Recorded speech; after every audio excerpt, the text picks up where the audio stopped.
ഈ കൊച്ചി നഗരത്തിലെ വെള്ളക്കെട്ടുമായി ബന്ധപ്പെട്ട ഹർജികൾ ഹൈക്കോടതി ഇന്ന് വീണ്ടും പരിഗണിക്കുകയാണ്. വെള്ളക്കെട്ടുണ്ടാകുന്ന പ്രദേശങ്ങൾ മാലിന്യമുക്തമാക്കണമെന്ന് കോടതി നേരത്തെ നിർദ്ദേശം നൽകിയിരുന്നു. ശ്രീകാന്താണ് കൊച്ചിയിൽ നിന്ന് കൂടുതൽ വിശദാംശങ്ങളുമായി ചേരുന്നത്. ശ്രീകാന്ത്, ഈ വെള്ളക്കെട്ടിന് ഒരു പരിഹാരം വേണം എന്നുള്ളത് കൊച്ചിക്കാർ പലതവണയായി ആവശ്യപ്പെടുന്നതാണ്. ഒടുവിൽ പലതവണ അത് ഹൈക്കോടതിയുടെ ഭാഗത്തുനിന്ന് രൂക്ഷ വിമർശനം ഉണ്ടാകുന്നുണ്ട്.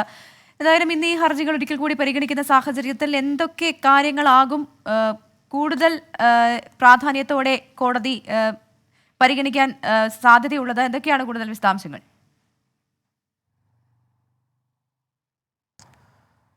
Very good morning Pravitha Christina.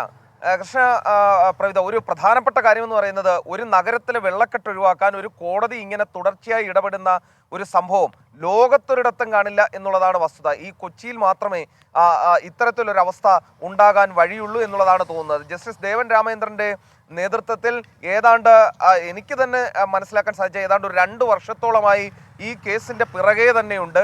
കൊച്ചിയിൽ വെള്ളക്കെട്ടുമായി ബന്ധപ്പെട്ട കേസുകൾ അദ്ദേഹം പരിഗണിക്കാത്ത സമയമേ ഇല്ല. ഇന്നിപ്പോൾ വീണ്ടും അദ്ദേഹത്തിന്റെ ബെഞ്ചിൽ ആ കേസ് വരികയാണ്. ഈ വെള്ളക്കെട്ടുണ്ടാകുന്ന പ്രദേശങ്ങൾ മാലിന്യമുക്തമാക്കണം എന്നൊരു നിർദ്ദേശം നേരത്തെ കോടതി നൽകിയിരുന്നു. അത് നടപ്പാക്കപ്പെട്ടിട്ടുണ്ടോ എന്നുള്ള കാര്യം ഇന്ന് കോർപ്പറേഷൻ കോടതിയെ അറിയിക്കേണ്ടി വരും. ഇടപ്പള്ളി തോട് ശുചീകരിക്കാത്തതാണ് ഇടപ്പള്ളിയിലും കളമശ്ശേരി ഉൾപ്പെടുന്ന ആ മേഖലയിലും ഒക്കെ തന്നെ വെള്ളക്കെട്ടിന് കാരണമായതെന്ന് അമിക്കസ് ക്യൂറി അറിയിച്ചിരുന്നു. അതിനാൽ ഇടപ്പള്ളിത്തോടിന്റെ ശുചീകരണം ആരംഭിച്ചിരുന്നു. അത് പൂർത്തിയായോ എന്നുള്ള കാര്യവും ഇന്ന് കോടതിയെ അറിയിക്കുകയും ചെയ്യും. മാത്രമല്ല, P&D കോളനി വാസികളെ പുനരധിവസിപ്പിച്ച സർക്കാർ വക ഫ്ളാറ്റ് ചോർന്നിരുന്നു. അത് അന്ന് ഷവർ ബിൽഡിംഗ് എന്ന പേരിലാണ് കോടതി അതിനെ പരിഹസിക്കുകയുണ്ടായത്. ആ കേസിലും GCDA മറുപടി നൽകണമെന്ന് പറഞ്ഞിട്ടുണ്ട്. മറുപടി വൈകാതെ എത്തും എന്ന് കരുതുകയും ചെയ്യാം. ഏറ്റവും പ്രധാനപ്പെട്ട കാര്യം വെള്ളക്കെട്ടാണ്. മഴ വീണ്ടും തുടങ്ങിയിട്ടുണ്ട്. കാലവർഷം ശക്തി പ്രാപിക്കുകയാണ്. വെള്ളക്കെട്ട് പരിഹരിക്കുന്നതിന് വേണ്ട നടപടികൾ എടുത്തിട്ടുണ്ടോ എന്ന് കോർപ്പറേഷൻ അടക്കമുള്ളവർ ഇന്ന് അറിയിക്കും.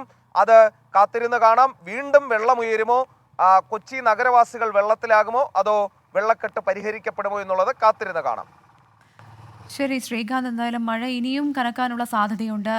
വിവിധ ജില്ലകളിൽ അലർട്ടുകളുണ്ട്. അപ്പോൾ ഈ സാഹചര്യത്തിൽ കൊച്ചിക്കാരെ സംബന്ധിച്ച് അതൊരു വലിയ പേടിസ്വപ്നമാണ്. എപ്പോൾ എവിടെയാണ് വെള്ളം കയറുന്നതെന്ന് പറയാൻ പറ്റില്ല, എവിടെയാണ് ബ്ലോക്ക് ആവുന്നതെന്ന് പറയാൻ പറ്റില്ല, അല്ലെ ക്രിസ്റ്റീന? അതെ, ശ്രീകാന്ത് പറഞ്ഞതുപോലെ ഇത്തരം കാര്യങ്ങളിൽ കോടതി എപ്പോഴും പരാമർശം നടത്തുക എന്ന് പറയുന്നതും ഒരു ആശാസ്യമായ കാര്യമല്ല. അത് അധികൃതർ തന്നെ കണ്ടുപിടിച്ച് അത് ചെയ്യുക എന്നുള്ളതാണ് അതിൻ്റെ ശരിയായ രീതി.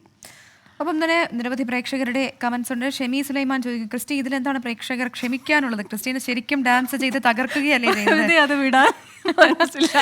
ഞാൻ മറക്കാൻ ആഗ്രഹിക്കുന്ന ഒരു അധ്യായമാണ്.